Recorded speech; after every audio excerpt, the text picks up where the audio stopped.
Hello and welcome again to another exciting edition of your Pittsburgh Steelers show on your SteelerFury.com podcast. I'm your host, Bradshaw Ben, a.k.a. Accidental Zen on Twitter, also known as Bradshaw Ben if you come visit us at SteelerFury.com. I recommend that you do visit us at SteelerFury.com for a good time and a lot of panic and crying and bitching during every game with a sense of relief at the end, barely. Joining us tonight, we got a full house, 3 excellent cohorts, the best that money can't buy. Every week they bring it. First from Suburban Zone 22, somewhere in the greater Pittsburgh area, we think, supposedly. His name is Steel Perch. He's with us. How are you, sir? Oh, I'm glad to be back finally. Yes, after another comfortable victory. And with us from the greater Indianapolis, Indiana metropolitan area, his name is Jeremy Coleman. Sometimes you know him as Smith is Smoking, his nom de guerre. Smithy, you're with us. How are you, sir? Doing great, guys. Doing great. And last, but certainly not least, bringing it up in the leader of the rear position from somewhere in the greater southern United States area. I don't even know. I was going to come up with your zip code off the top of my head, like that guy that knows zip codes for every town. Anyway, from somewhere in the deep south, sort of. His name is Dom. He goes by FC. He's with us. How are you, sir? 30904 is the zip code. Excellent. In case you want to send checks, that's where to send them. Exactly. Just put an envelope, write FC 30904. Yeah. That could be the new logo for the Washington football team. If we go with the Senators, as we were saying, send a check. Yeah, exactly. Send a check. That should be the logo of their team, right? The Washington Senators. Perfect. How long can it possibly take to pick a new mascot? I think that the 3 or 4 of us can do it in the span of this episode tonight. So I think that the Washington football team will have a new logo and mascot by the end of this call. Here's the thing, Bert. I think they actually decided they liked it, that it was a good thing to be called the Washington football team, and they're going to keep it that way. That's my guess, right? So, well, I call them the PC Redskins. Yes. Well, it's because you're that way, man. Because you're that way. Listen, I'm going to start with UFC because we already started before the call was rolling. The Steelers won this game. Was this not like the weirdest game when you put it all together? The postponements, the Wednesday afternoon game time, the lackluster play, turnovers, drops. Weird game, right? Yeah, I mean, we both talked, and neither one of us can remember a game with so many drop balls by one team, and especially that team ended up winning the game. Conservative drop balls, 8-10 in that game.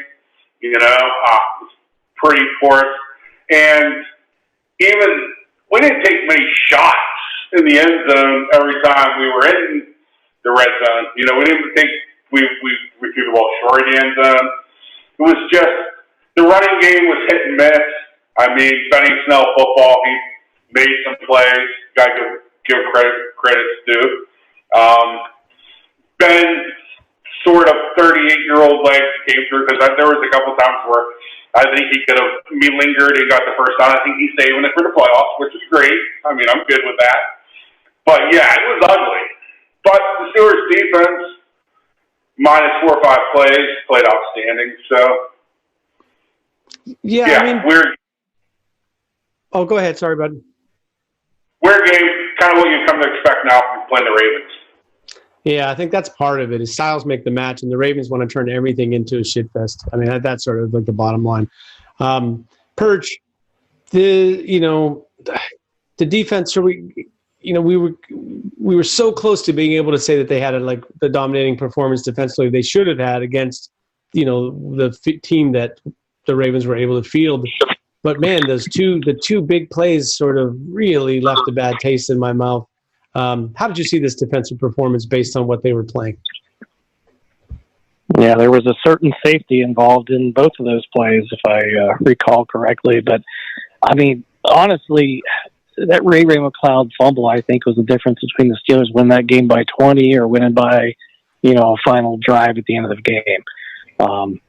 I think the Steelers could have gone up 2 scores early in that game, and really kind of taken the run game out of Baltimore's hands and forced them to pass more.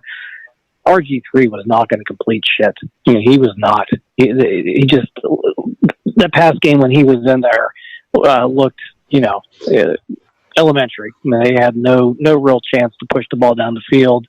If the Steelers could have just gone up, 10, 14 points or something like that early, I think that was just a huge swing in the game. And then, the play late with McSorley and, just a missed tackle and then a quick guy outrunning some people.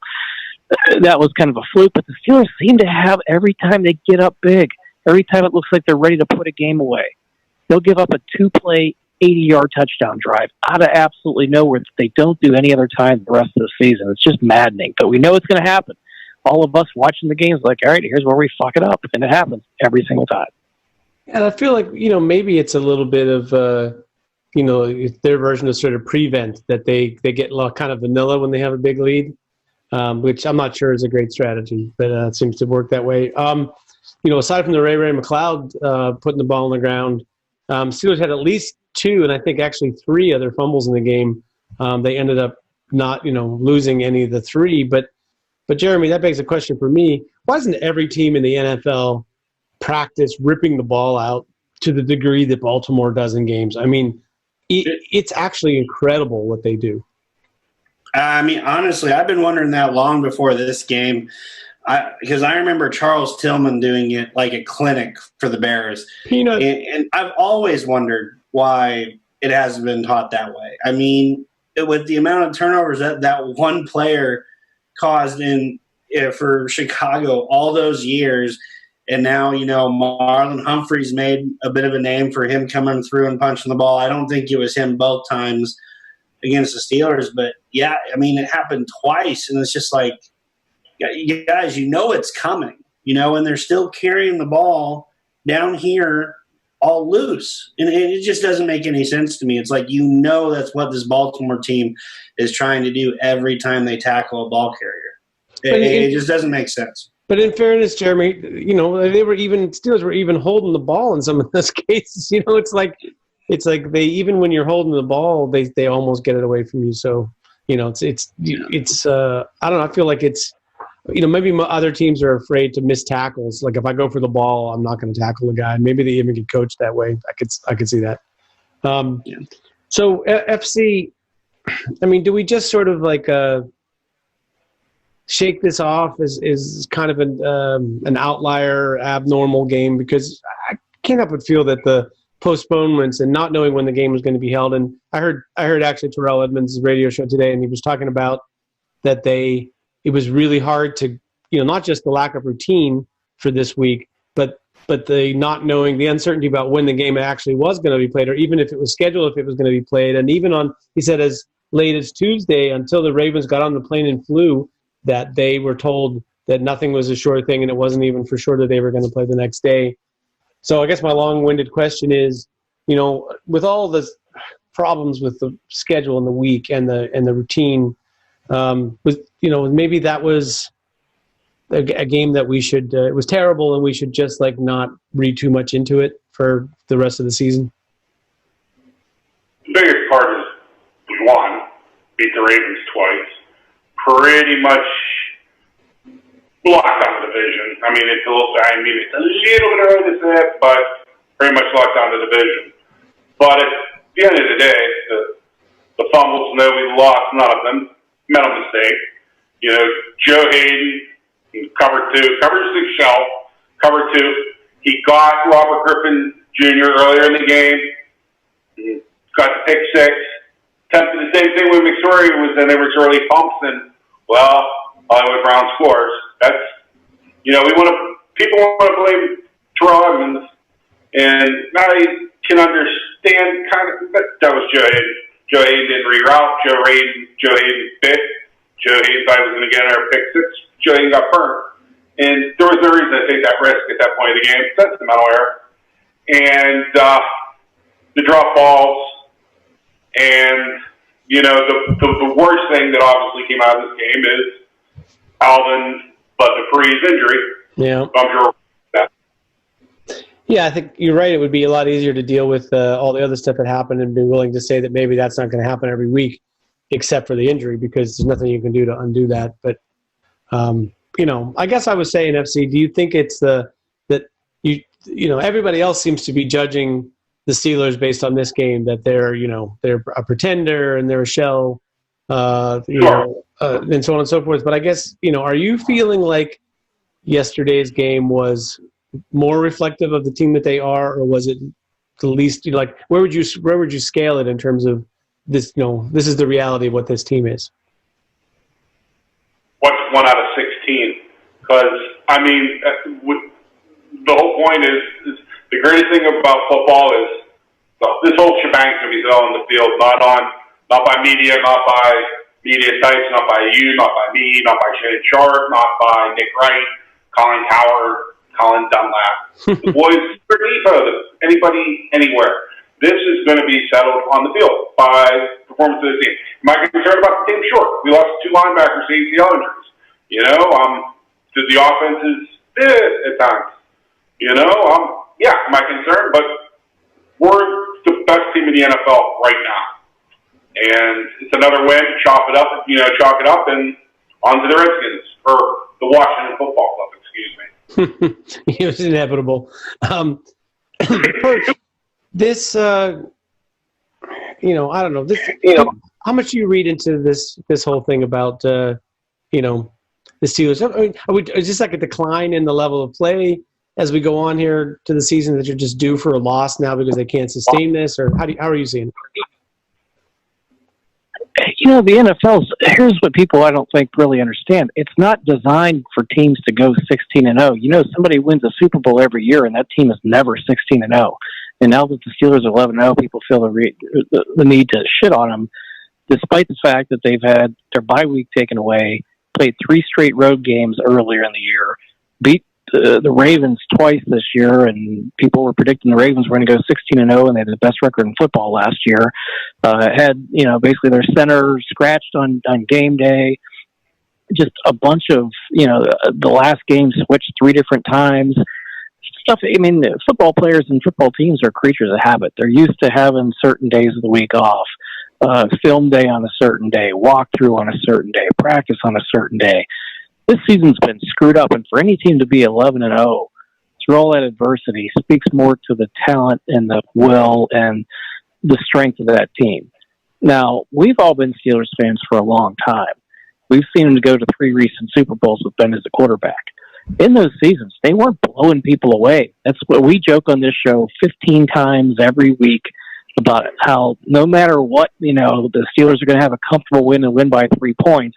Because we know even when they're a much better team, aside from a couple of blowouts they get a year, they win a lot of close games. But I watch other teams. It seems like every time Seattle Seahawks are on primetime, they end up squeaking a game out on the last play. The Ravens, kind of the same sort of thing.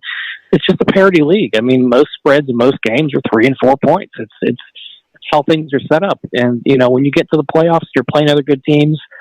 Somebody's got to be able to drive down at the end of the game and score, and somebody's got to make a stop.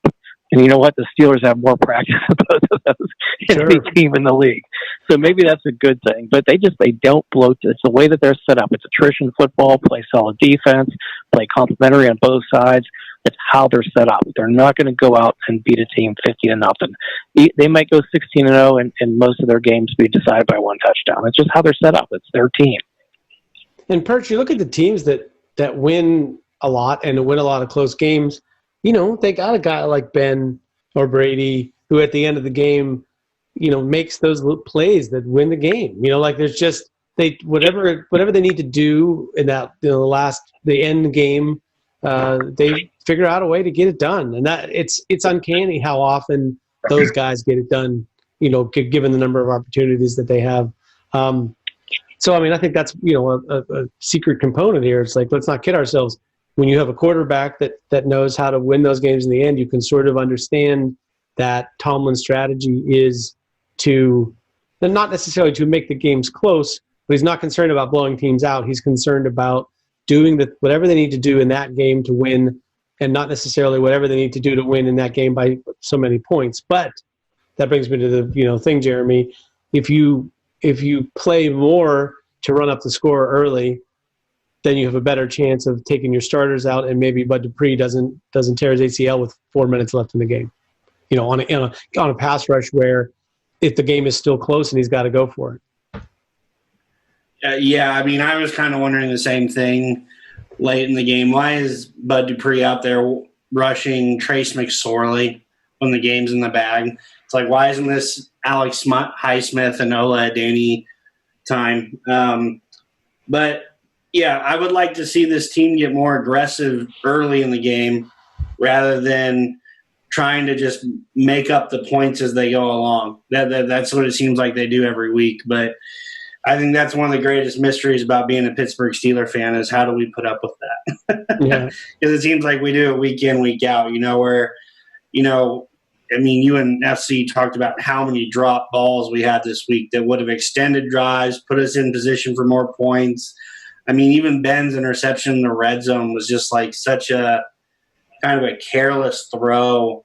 It just seemed like there were careless mistakes across the board yesterday, and they still found a way to win it. Don't get me wrong. Yeah. But that was the worst. The game should have looked 2.5 years. Should have been maybe done in the first half. Like it should have been an exclamation point there. Point well taken about the aggressiveness. I was just going to say, they ran the ball in the first play of the game. Second play of the game, if I'm not mistaken, was a play action pass. God forbid we ever run a play action pass.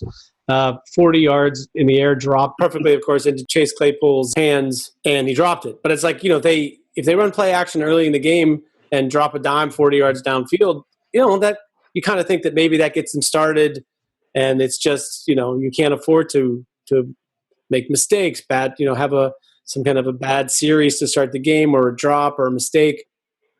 Just seems like they're on that run to make these mistakes early and have to work their way out of it. Perch, for what it's worth, I saw a chart today that was each team's their chances of winning averaged for the whole year based on the time of the game. And the Steelers looked like a mediocre, basically sub-500 team all the way until the end of the first half.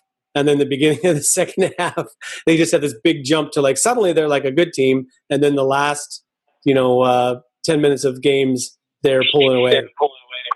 So it is definitely like they're slow starting. And we've talked about this, speaking of things we've talked about a lot, there have been some slow starts and so on. But getting back to your earlier point, 2000. I think back to the last two times they won the Super Bowl, 2005 and 2008, because those are fairly fresh in our minds. Neither one of those teams at this point in the season was what you would call a juggernaut. Sure, 2008, the Steelers had a really good defense, but their offense had similar problems to now. They had no short yardage run game to speak of whatsoever. In fact, people were like, we couldn't get 1 yard. Sound very familiar, like what's going on with this year. Ben was playing hurt, and he was having problems throwing the ball downfield. Also sounds familiar this year. And, the defense was quote unquote bailing them out. 2005, they were, 7-5 at this time of the season with, having to win all the rest of their games.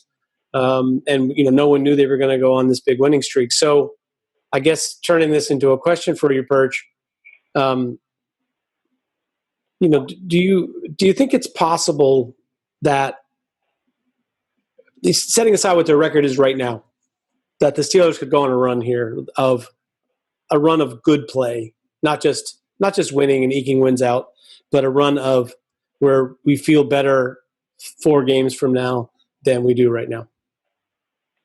I'll channel my inner Mike Tomlin.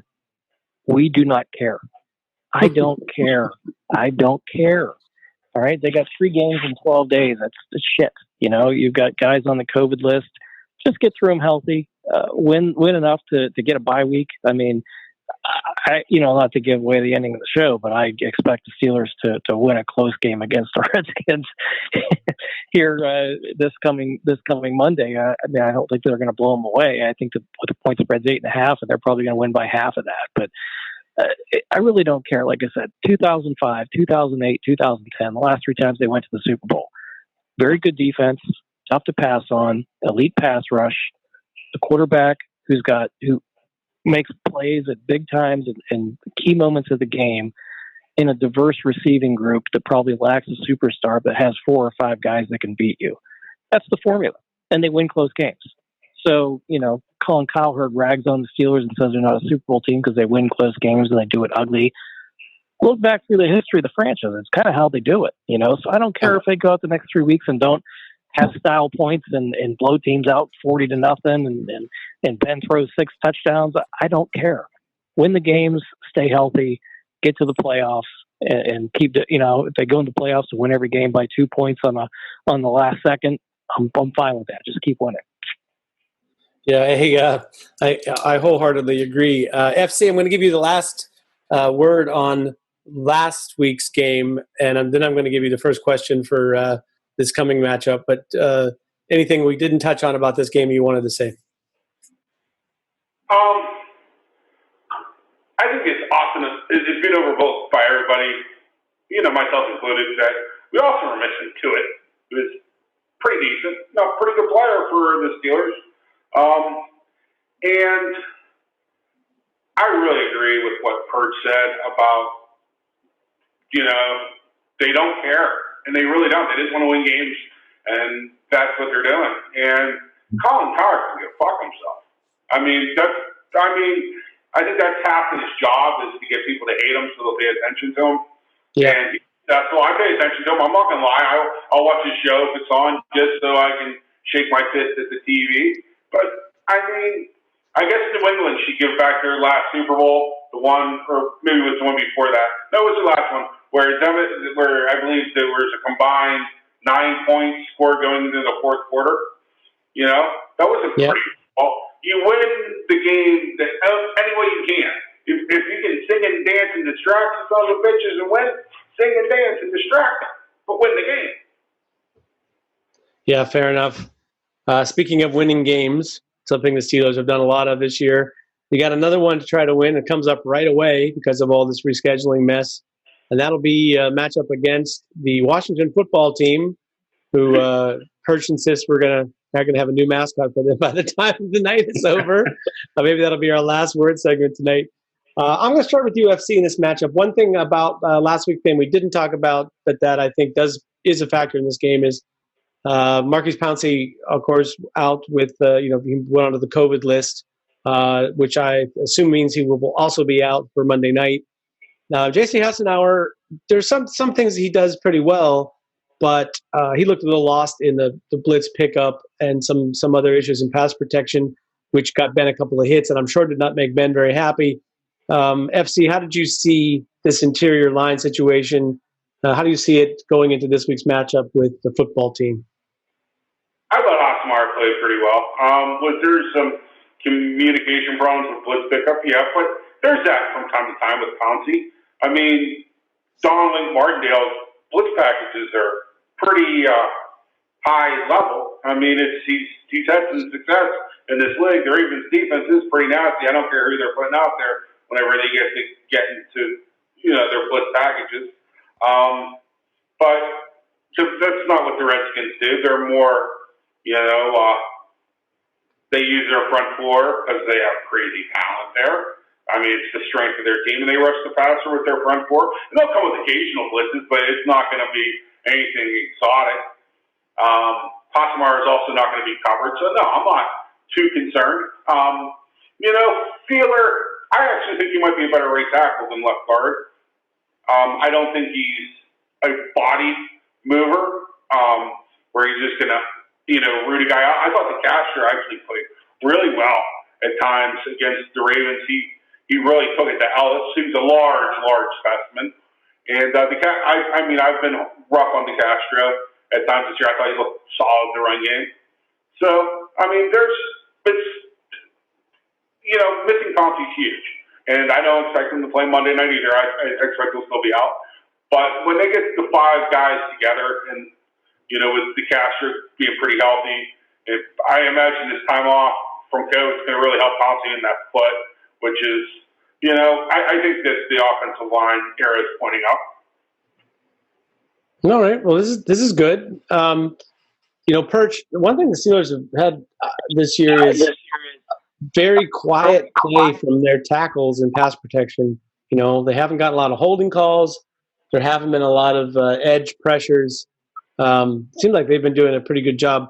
Big test this week. How do you see this part of the matchup? Well, when you throw the ball 3 yards, it's kind of hard to sack your quarterback. It's not like we're throwing the thing downfield ever. I mean, Ben's YPA this year is like 6'5". This is a guy who was banging the needle on 8 his entire career.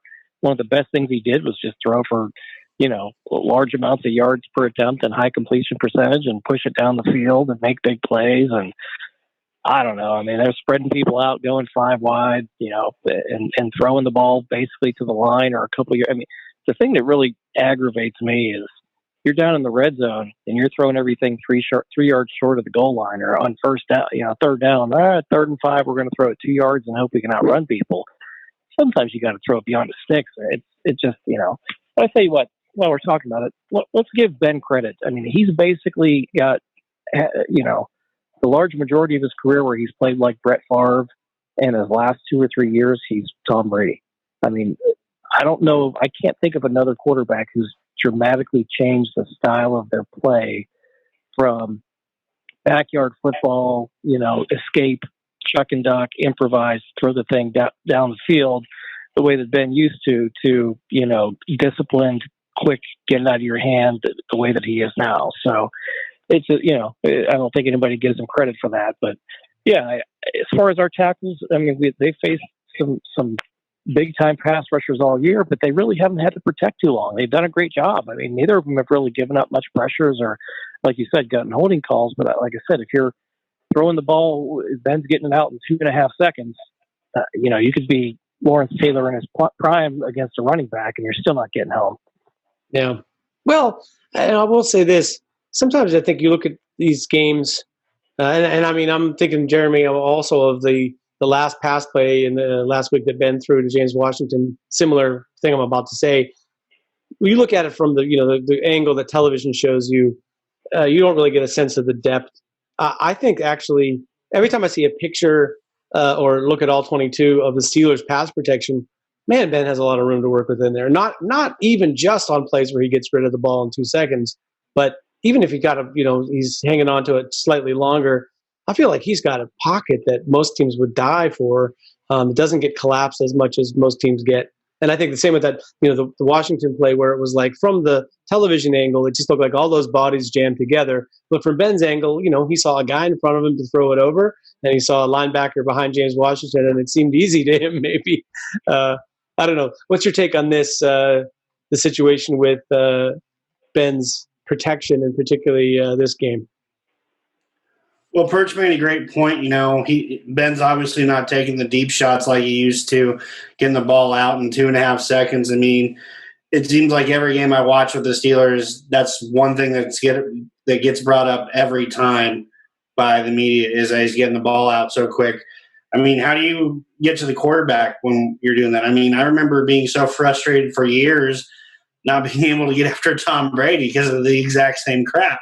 When you get the ball out of your hand, you can't rush the passer. It's like it didn't matter who we had. We had Lamar Woodley, James Harrison, Jason Worlds. It didn't matter who was rushing. It doesn't matter when you don't have time to get there. That's obviously a big part of it. But, I mean, kudos to our offensive line this year too.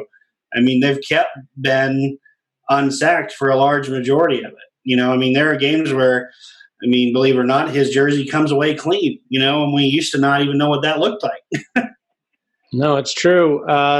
Perch, Ben, his all-time streak, 4 games and 200 pass attempts without getting sacked. Did you ever think in the early part of Ben's career when he was getting sacked 50 times a year that we would see Ben with no sacks in 4 games?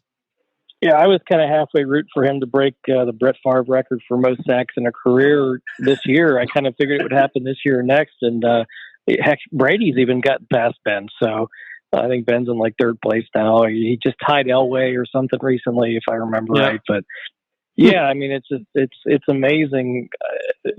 He's been taking some hits though, but he is not getting sacked. What has it been? 51 passes last game, and the Ravens couldn't get him. And like you said, whatever the stat is, 200 some passes without being sacked is just tremendous. But I think it goes, when you're getting the ball that fast, you're seeing the teams adjust now. They're dropping their linebackers back in covers, or the defensive linemen are stopping and getting their hands up and batting passes down. That's kind of the counter to what teams are doing, or they're trying to, send an extra blitzer right up the gut at Ben's face. What we saw Wink Martindale do last week, just to try to get a little bit of pressure in. A couple of times it worked, and he had to throw a ball away. So there's teams are adjusting their pass rush, realizing they're not going to get home. Yeah, well, and FC, I'm going to have a question to follow up for you about what Perch just said, but just to tack on the sack record thing.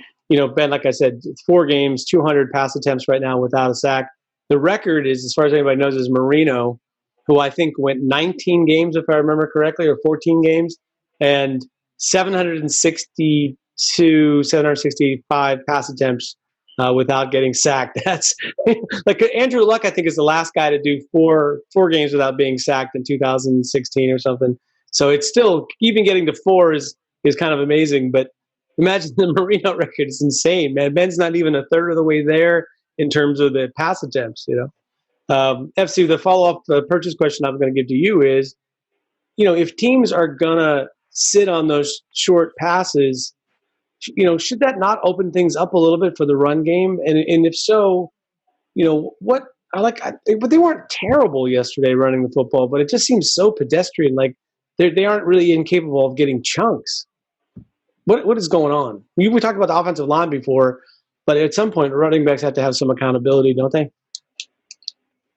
Yes, but everything goes together in a way.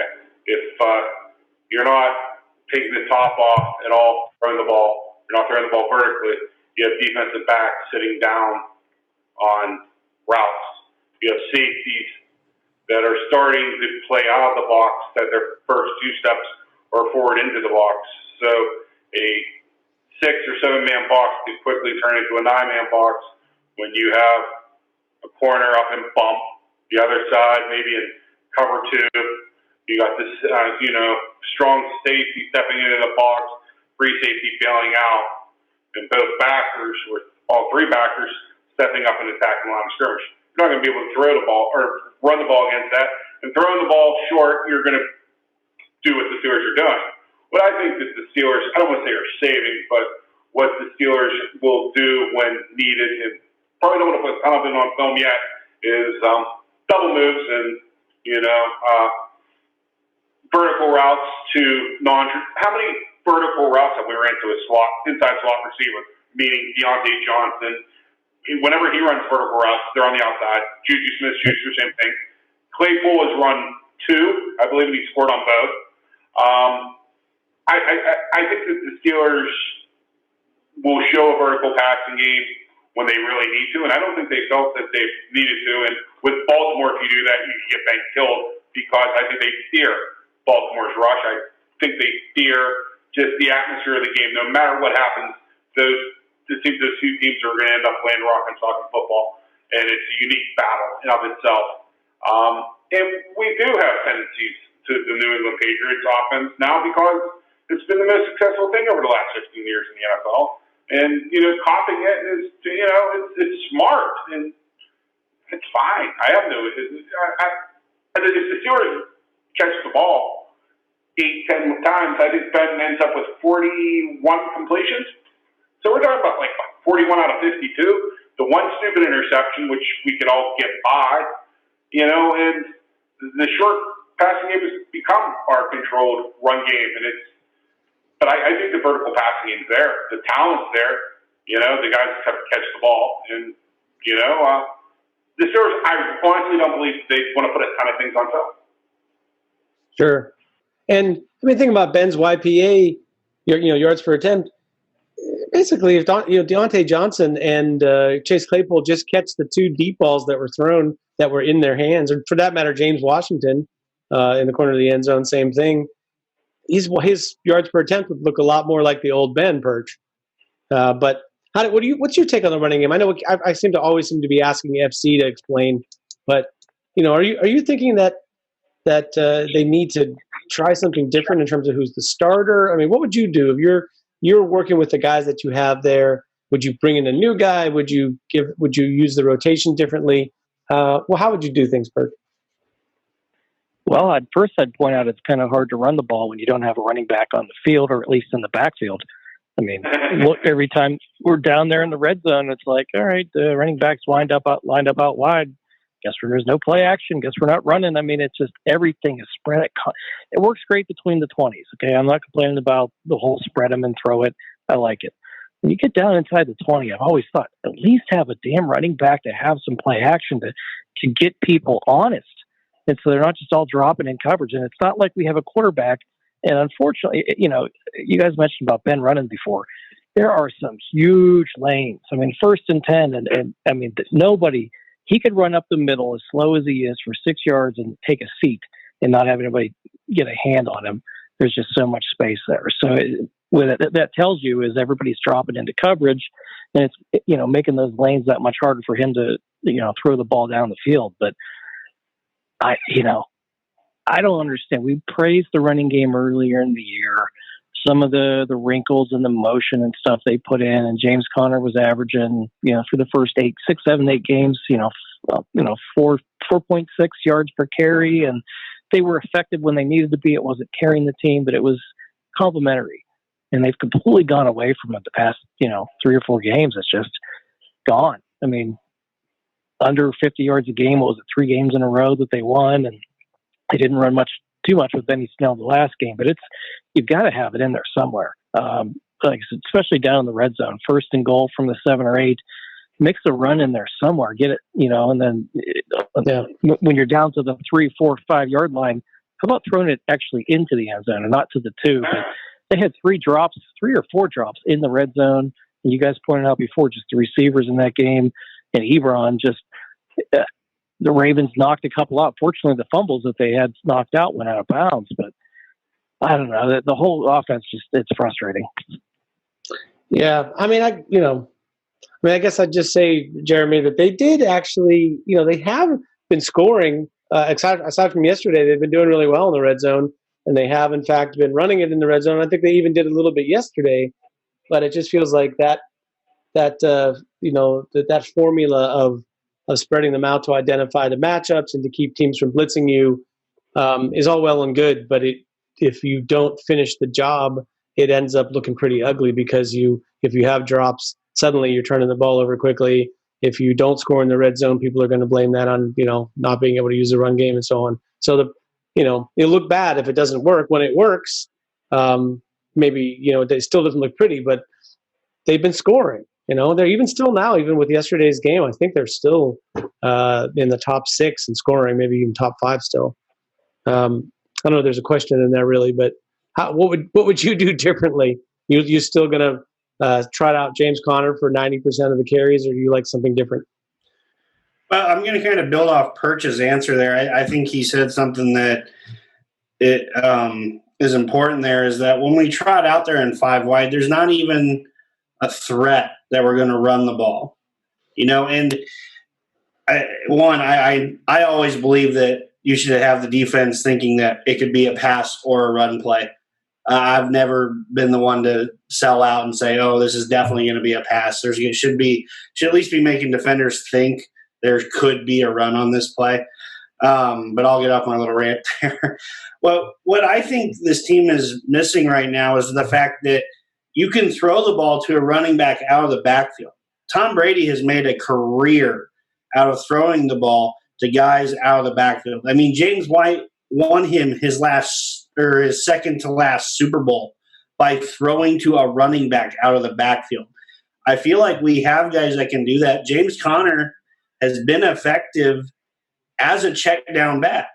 Anthony McFarland has the speed, and we saw him catch balls at Maryland when he was there, to be a threat out of the backfield as a receiver. I think one thing that might be holding them back is James Conner the only one they trust in pass protection. Yeah. I don't think Snell has had a lot other than Samuels a little bit. Yeah. Yeah. But I mean, the other thing is that running back dump off, when it really works, when it was great, was when everybody was, going downfield to try to stop AB and the other, then the deep ball. So when the defense sags like that, then suddenly you wait, and then you dump it off to the running back. Man, you've got open field. But if everything's happening in a condensed area shortly, and you got the mesh routes and whatever, it's not as easy to find a spot to a window to throw to that running back, or for the running back to have a lot of room. And I think you saw that last year with the way the Steelers offense ran, that suddenly the running backs couldn't get any action because they were getting the ball and the defender would be right on them. I don't know, Perch. For a second, let's talk about. I mean, I certainly sort of nailed the offense and the receivers situation. Let's flip around to the other side of the ball for a second. Obviously, we lose Bud Dupree. We get to see more of Alex Highsmith, I guess, although they haven't really come out and said it's going to be Highsmith's job. It could be that Ola and Highsmith, both get reps. But my question to you is, how do you think this will change the Steelers' approach? Not necessarily their success, but what are they going to do differently? Are they just going to plug that guy in and run the same stuff? Yeah, I think for the most part, I think that where it hurts is that four-man line, the four-man rush, where Dupree has got the build of a 4-3 end, where Highsmith's a little bit leaner, a little bit quicker, more like TJ Watt, more of a guy that's kind of made to be a linebacker. So, people are talking about signing some free agent off the street. To me, if you could just get, leave Highsmith out there as your base down linebacker guy. If you could find somebody who's just a 4-3 end to be your four-man line edge rush on passing down situation guy. Now there's nobody out there. I mean, it's COVID season and it's late in the year and the trade deadline's passed, but that, to me, that could be an outside the box sort of signing. Just find, Cameron Wake or somebody like that who could just come in and rush the passer 12 times a game.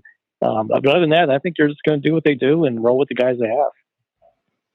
I mean, FC, don't they have they have a pass rusher on the practice squad that was in the XFL? Do they not?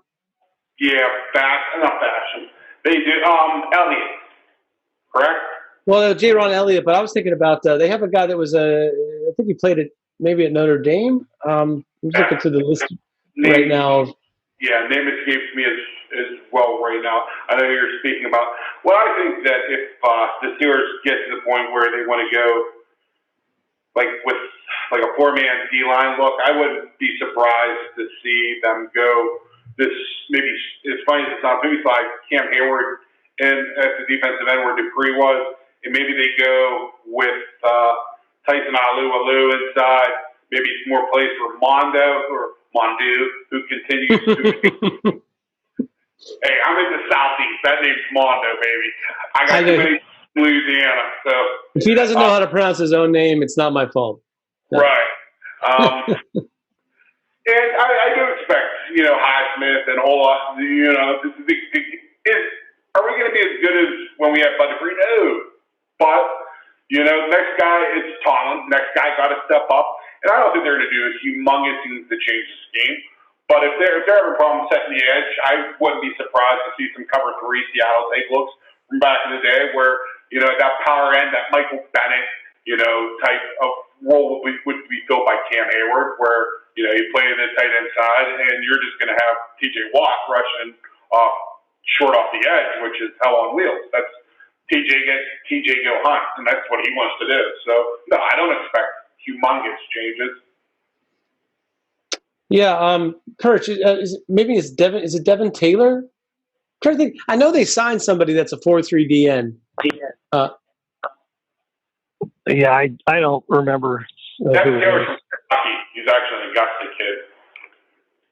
Yeah, maybe it's not him. I just remember that we talked about this a little bit, that they, had somebody to do that. And I mean, I do, Perch, I'm with you a little bit that I think that is the kind of thing that they might be able to get away with a little bit better. I feel like Highsmith, his strength is that he's a good all-around player. So he's a great base downs player.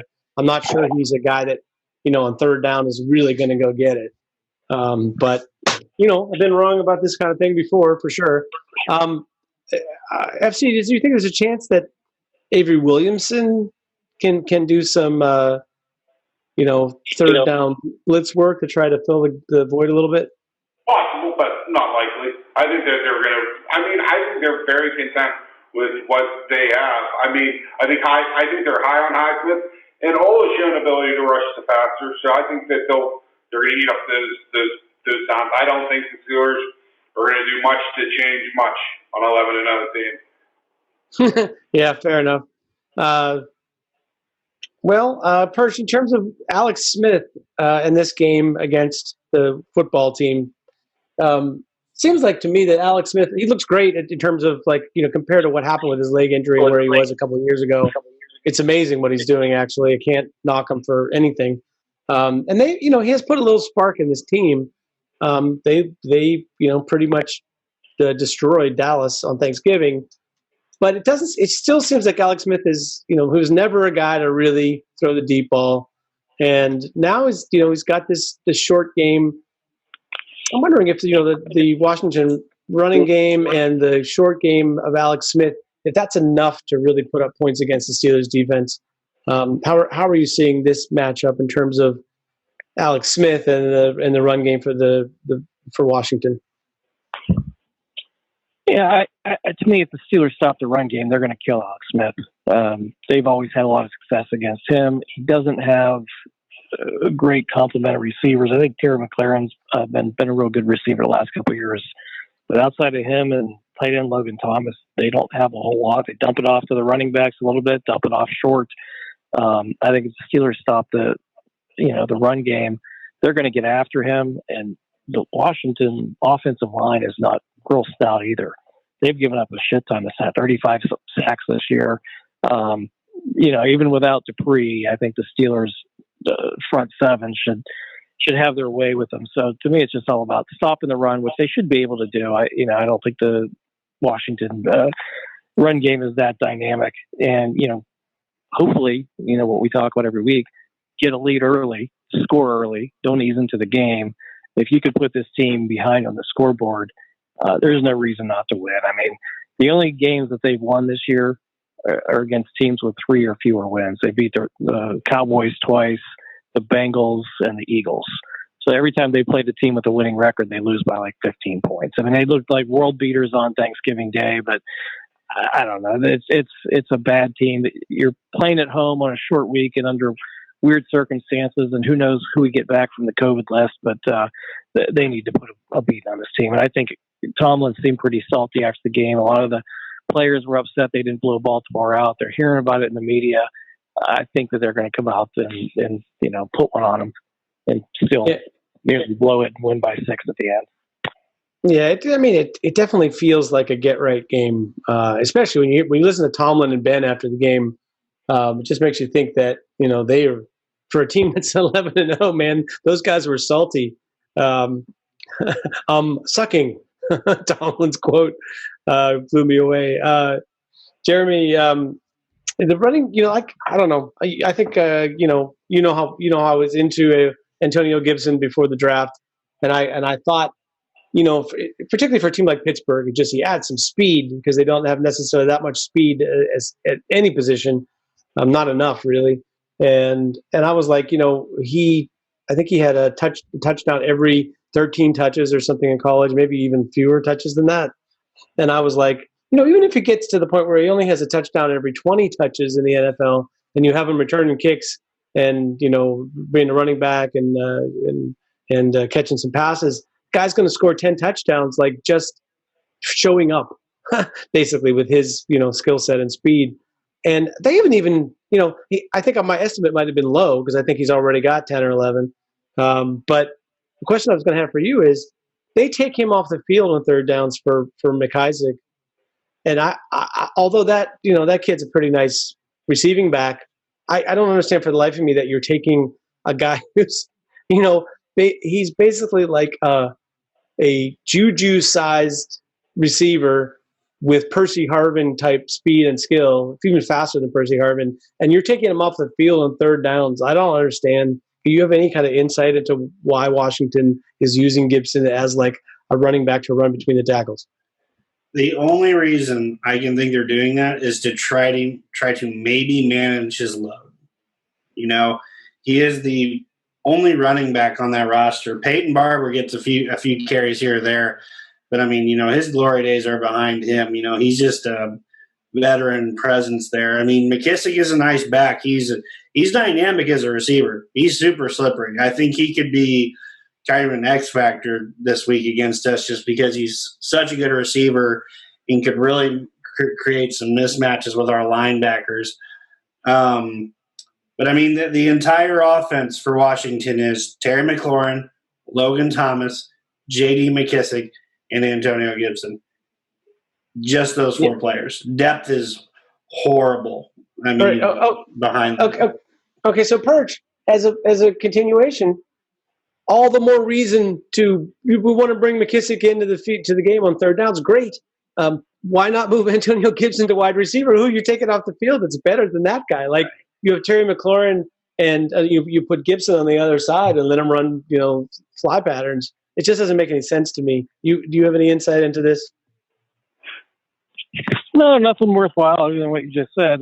You know, it's just not a good team. They don't have a lot of skill players and depth, and McLaren was kind of a find for them. And, you know, he's been, you know, the large majority of their passing game is going to that guy. And I think the Steelers have plenty of good, talented defensive backs to lock him up. And, you know, just, you know, kind of like you guys just mentioned, the dump offs to the running backs and Logan Thomas, the tight end. And that's pretty much what they've got. You know what it is, and it's not like they've got a ton of different people they can throw the ball to or a lot of high end skill. It's a few guys, and it should be pretty easy to lock them up. So FC, you know, it seems to me that Washington has, you know, that maybe run a little bit. They run gadget plays more along the lines of what your Steelers did under Kent. What's his name? Wisenhunt. Yeah, under Wisenhunt. That they're, you know, especially they have a couple of guys that can throw the ball, including Logan Thomas, the aforementioned Thomas. I don't know, like, how do you see this sort of, you know, from a Ron Rivera coach team standpoint in the history with the Steelers? Do you feel like Washington is going to try to maybe be this sort of what I'd like to call, you know, tough guy aggressive, meaning not necessarily smart, but they'll take some shots and take some chances? You know, how do you see this in terms of what we're getting out of Ron Rivera and their way of thinking? Oh, you're going to get the same thing out of Riverboat Ron as you always get. I mean, he takes chances, he takes risks. He doesn't really buy the analytics that much. I mean, he believes he can coach the game, and they look to manufacture points.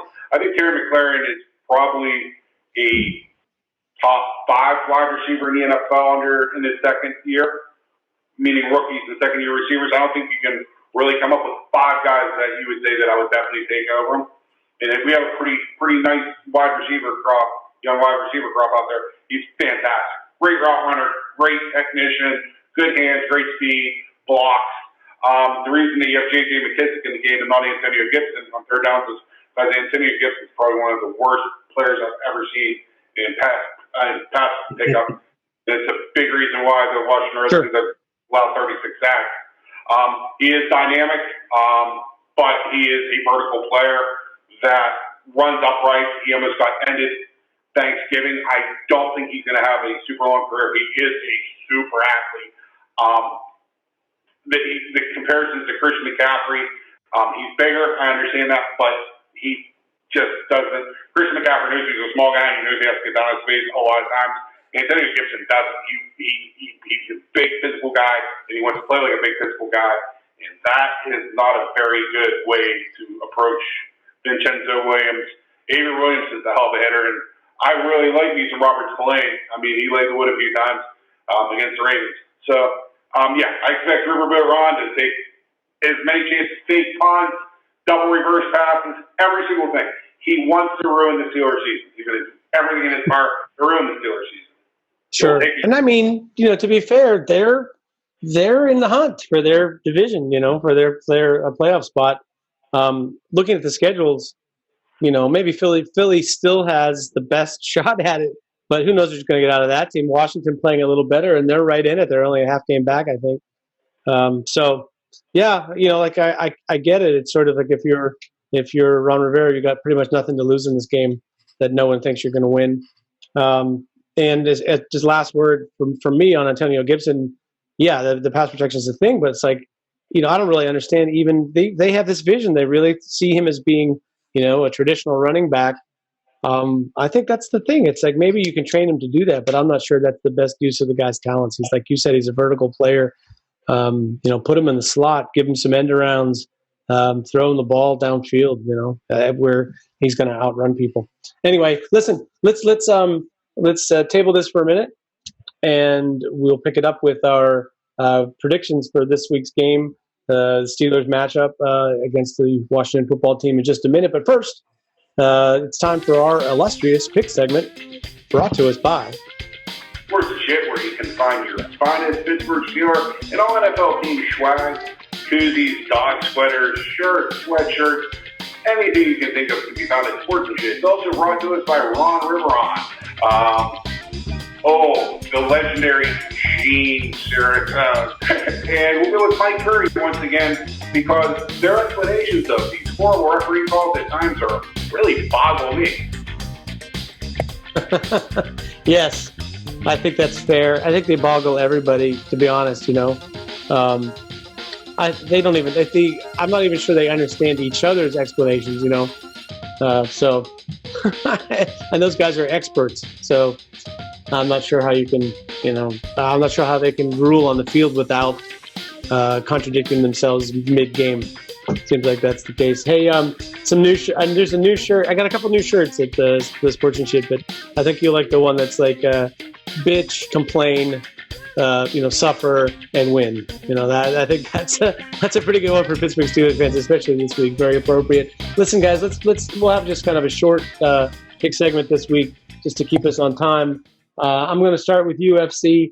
I have your Tennessee Titans in the hunt for their for a playoff spot and for their division. They are a 5.5-point favorite hosting the Cleveland Browns. FC, I'm going to ask you, first of all, before we even pick the points, which team has more rush yards in this game, Tennessee or Cleveland? Tennessee. No, there you go. How do you like in this game? And I think they'll cover. I think they're going to win by 6 points or a touchdown. Okay. Perch. More than that, it's going to look more like when Baltimore and Pittsburgh played Cleveland. Cleveland's defense isn't that good, and they're not going to be able to keep up. They don't have enough passing game to keep up with the Titans. Titans are hot right now. They're at home. I'm going to say Titans win by 14. Don't you know they have Baker Mayfield? Come on, man. Jeremy, what's your take?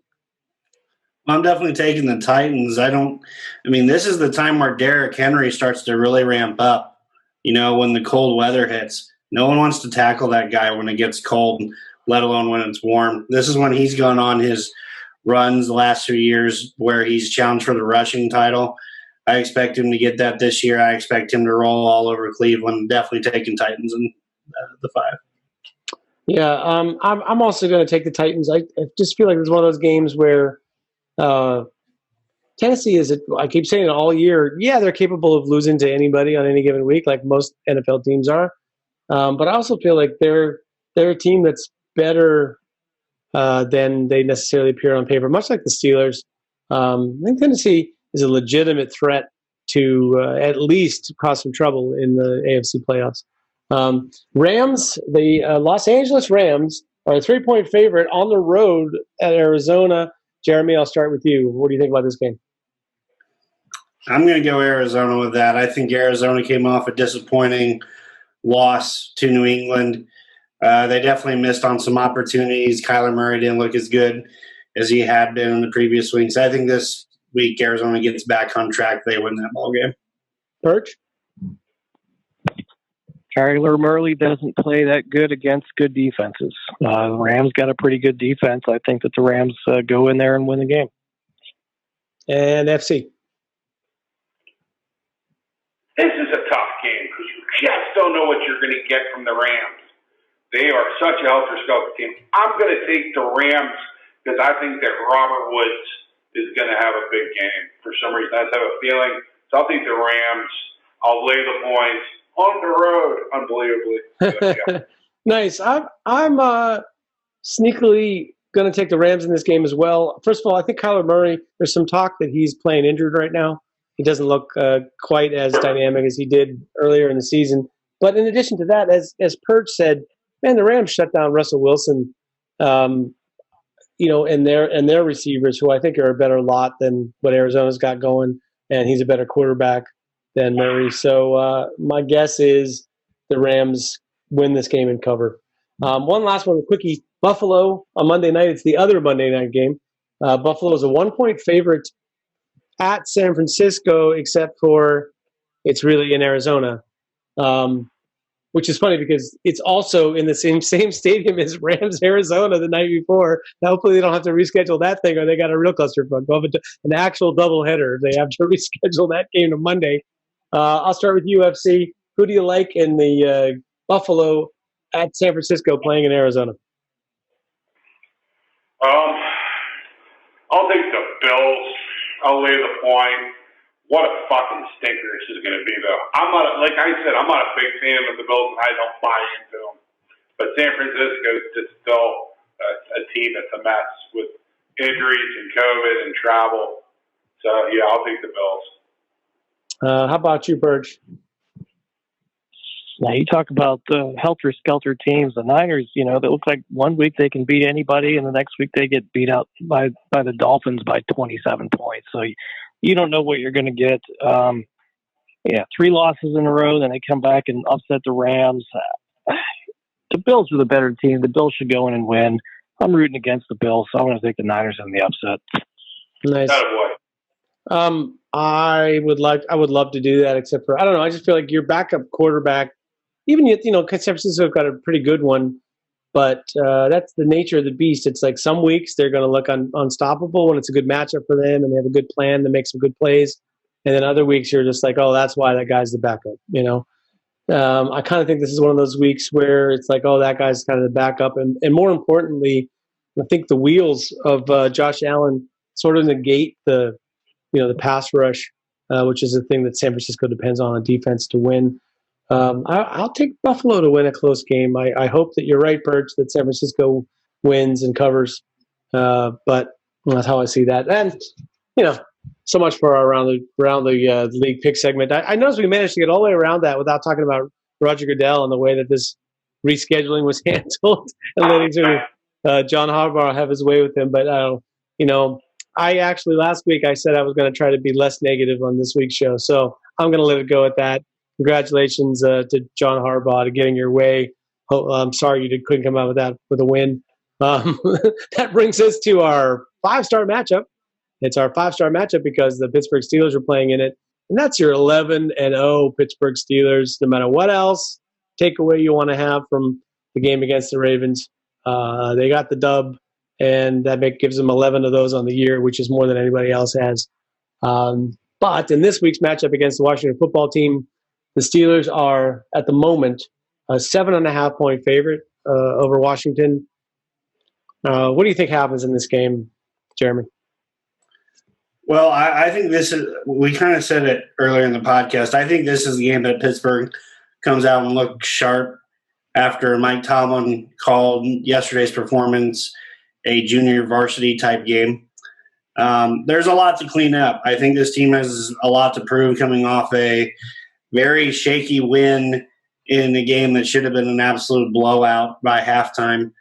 I'm going to take Pittsburgh 30-13 here. I think this is the game where the Steelers kind of put their foot down and say, hey, we are this elite football team despite what everyone says about our cookie-cutter schedule and how we haven't played all great all the time. I think this is the game where they come out after it's just especially after kind of an embarrassing performance on offense with all the drops and the fumbles and the miscues, and they put it together and they put together a bigger win. Sure. Perch. Well, I think Smith is smoking the rock, man. The Steelers are not going to blow anybody out. It's going to be the same shit we see every week, time after time. Come on. We're going to go out and we're going to take control of the game. It's going to look like we have an opportunity to put them away and win by 2 touchdowns, and something's going to happen. And you know what? The defense is going to be on the field up by 6 late, and somebody's going to make a play, and with 5 seconds left, they'll have a kneel down, and the Steelers are going to win. I'm going to call it like 24-18, and everybody will have something to bitch about for the next week. Yeah, we need that because we don't have enough stuff to bitch about. It's true. Dom, how about you? Yeah. I was going to go with the reverse juju pick and pick the Steelers to win 6-3 because I'm the one that always says that the offense is going to come out and explode. But you know what? On paper, the Washington Redskins I think they're one of 3 teams in the NFL that are top 5 in the analytical passing defense rankings. They're supposedly, if some convoluted analytical thing, the number 1 pass defense in the NFL. And I just think the Steelers have so many freaking weapons. You know, there are 4 or 5 deep and wide receivers. You know, if Connor's back, he actually is a threat to catch the ball, so is McFarland. And I really believe that we're saving some stuff to Vance McDonald. The one great thing that I really know and why I'm believing the Steelers are holding things back is because that's what Fitchner did at Memphis, and that's what Candace did when he was the interim head coach at Maryland, the offensive coordinator at LSU, and the offensive coordinator at the University of Pittsburgh. I remember him showing a completely, totally different offense and having 48 points on Clemson and breaking his foot off in their ass in Clemson to knock off. And I believe 2 weeks before that, he ran a completely different offensive scheme, and he broke his foot off in Penn State's ass.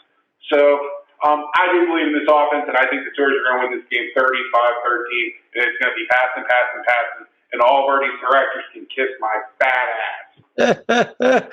Change that from 6-3 in a hurry, man. Yeah, Washington, I think, is the best defense the Steelers will have played this season. They're pretty good on D. Limitations on offense, but I think their defense is pretty good. I think that the Steelers will come out and play sharp football, but that doesn't necessarily translate into overwhelming number of points.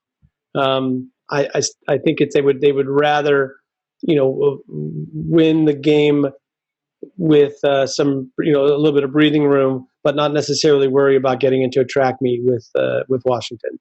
And I think, in other words, I think it's a game where if you kick some field goals and score when you're in the red zone, more touchdowns and field goals, that would be enough to win this game. I'm not sure there's going to be the long sustained drives against Washington that the Steelers have had in some of their games where they put up 38 points or whatever. So I like the Steelers to win and cover, but I think it's more like a 24-13 Steelers win. I've been picking them like FC to score a lot of points too. And I mean, after Mike Tomlin and Ben's post-game comments, it's entirely possible that the Steelers would come out and put a licking on them like they did to Carolina 2 years ago.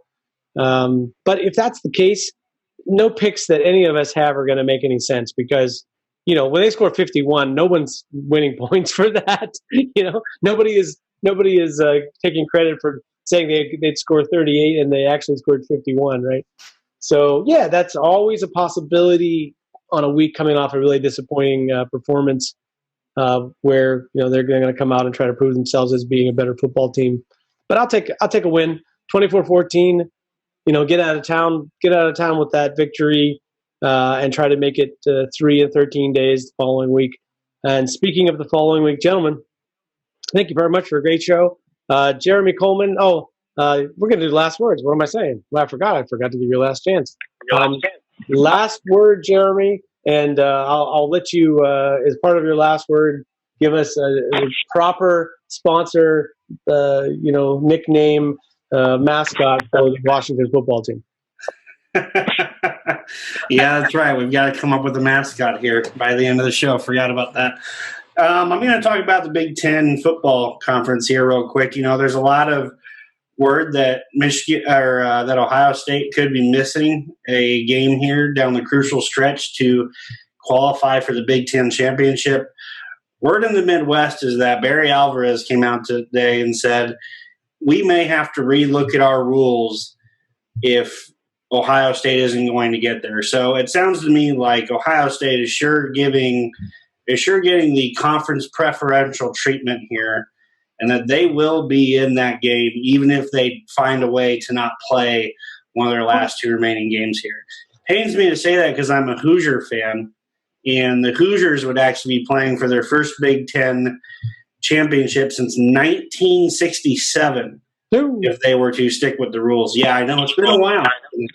So that's my 2 cents. As far as the mascot goes for the Washington, formerly known as the Washington Redskins, when the name change all came out, there was a contest done by the newspaper there in Washington, and people had an option to send in, what a new mascot would be, what a new logo would be. And one that I remember to this day that I thought would be kind of right in this era of social justices, I could easily see the Washington football team become the Washington Red Tails. And the Red Tails was the African American division that flew in World War II. They did a really nice job with the logo, and to this day, I thought it was one of the better ones I've seen. Wouldn't surprise me if the actual direction is somewhere along those lines. Yeah, but the NFL is not really into any militarization or pimping the military at all. So that would never. That's true. That's true. It's not true. I'm joking. It's being sarcastic. Yeah, my idea was for it to be the Washington Guardians, almost like the same name out of the Replacements movie or whatever. There you go. Just because you could at least rotate what a Guardian might look like. The Mean Machine. Perch. Sure. Jeremy got 2. Give us your last word. So Washington was one of the few football franchises that had a second nickname, the Hogs. With the guys in the hog suit all those years, like, why hasn't it already just been the Hogs? Or now they got that W as a logo, why isn't it like the Washington Warthogs? But since we live in a politically correct world, we can't call them Washington. George Washington owned slaves, and we're politically correct. We can't call them Washington, so we have to call them D.C. But D.C. stands for Columbia, because Christopher Columbus, who was a rapist and a slave trader, so we're going to call them the PC, politically correct Redskins, because Redskins honors indigenous people. The PC Redskins is my new name for the Washington football team. My God, dude. You're killing me. Okay. Pain in my head. FC, last word. All right. My idea. They take Dom DeLuise's Captain Chaos character from the Cannonball Run. That's your fucking logo. And you go with Washington. The Washington Warriors with Captain Chaos as your logo. Dom DeLuise from Cannonball Run, one of the greatest movies ever made. Joe Flacco, Burt Reynolds, Dom DeLuise, Roger Moore, Richard Crenna. You don't get better. You just don't get better. Jackie fucking Chan, don't get better. What if Daniel Snyder just held his breath and then they put a picture of him all red on the side of the helmet and then called it the Redskins? That would be like the greatest troll job of all time. And my last word is, unfortunately, Smokey, and you're not going to like this, they also have 2 Big Ten athletic directors on tape basically saying the only reason the Big Ten played football this year was basically to get Ohio State. Because they get some of that BCS money. I'll tell you what, FC, though, I was going to say if Ohio State needs a game or two, I'm sure BYU will take it. Yeah. They seem to be willing to play anybody right now, right? They have to. They really have to. After they turned down the University of Washington, and the University of Washington publicly made it known that BYU don't want to play football. Yeah, but that actually wasn't.